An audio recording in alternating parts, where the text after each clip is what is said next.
दुसऱ्या टप्प्याच्या मतदानाला काही दिवसच शिल्लक राहिले असून प्रचाराची रणधुमाळी जोरात सुरू आहे।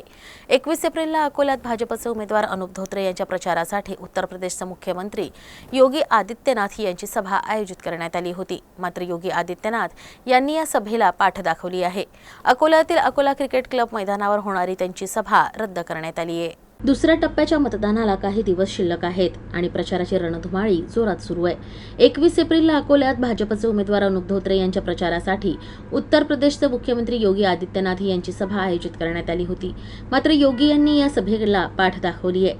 अकोल्यातील अकोला क्रिकेट क्लब मैदानावर होणारी सभा रद्द करण्यात आली आहे। या सभेसाठी गेल्या 3 दिवसापासून भाजपने जय्यत तयारी केली, मात्र आता ऐनवेळी ही सभा रद्द करण्यात आली आहे।